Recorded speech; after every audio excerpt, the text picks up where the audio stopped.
अब हमारे पास बात करेंगे, नेक्स्ट है जो बहुत ही इंपॉर्टेंट क्वेश्चन पूछा जाता है एग्जाम में, कई बार पूछा जाता है। उसका नाम होता है टीसीए साइकिल। पूछते हैं टीसीए साइकिल क्या है, तो आपको याद होना चाहिए कि टीसीए साइकिल का दूसरा नाम होता है कार्बोक्सिलिक एसिड, और इसी कार्बोक्सिलिक एसिड का दूसरा नाम होता है क्रेब्स चक्र।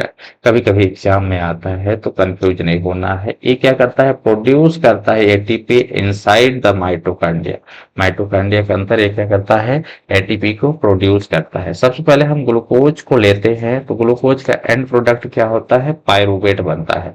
जब उस पायरूवेट में एक एंजाइम मिलती है, उस एंजाइम का नाम होता है एसिटाइल को एंजाइम ए। क्या नाम होता है, ध्यान देंगे, एसिटाइल को एंजाइम ए जब मिलता है, ये तो ऊपर से जब हमारा ग्लूकोज, ध्यान देंगे कि यहाँ पे क्या है, ग्लूकोज होता है कन्वर्ट किस में होता है, पायरूवेट में।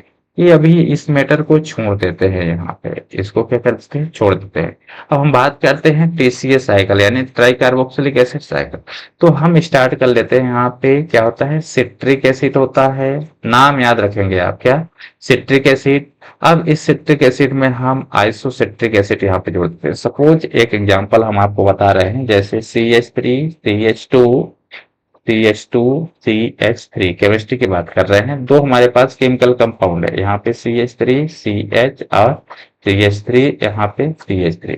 इसमें आप देख रहे हैं फर्स्ट वाले में, यदि हम बात करें इसमें, इसमें कितने कार्बन दिख रहे हैं, 4 कार्बन। तो सी फिर होगा, हाइड्रोजन कितना दिख रहा है, 3 3 6, 2 8 2 10, तो हाइड्रोजन कितना हुआ, 10। ठीक है, यहाँ पे कितना है, कार्बन कितने दिख रहे हैं, C4 दिख रहा है, 1 2 3 4 दिख रहा है। यहाँ पे हाइड्रोजन कितना है, 3 यहाँ पे है, 3 यहाँ पे है, 3 यहाँ पे, 3 तक है 9, और एक कितना हुआ, लगभग लगभग 10 हो गया। इसमें देखिए सेम फार्मूला है, इसमें भी सेम फार्मूला है, लेकिन इसका नाम क्या है, क्या नाम है इसका, नाम ब्यूटेन है। क्या नाम है इसका, ब्यूटेन है। अब इसका नाम क्या हो जाएगा, आइसोब्यूटेन हो जाएगा, क्योंकि सेकेंड कार्बन पे कार्बन जुड़ा है, इसलिए हम इसको बोलेंगे आइसोब्यूटेन। इसी तरह से सिट्रिक एसिड में फार्मूला तो सेम रहेगा उसमें, लेकिन स्ट्रक्चर डिफरेंट हो जाएगा, तो क्या हो जाएगा, आइसोसिट्रिक एसिड हो जाएगा।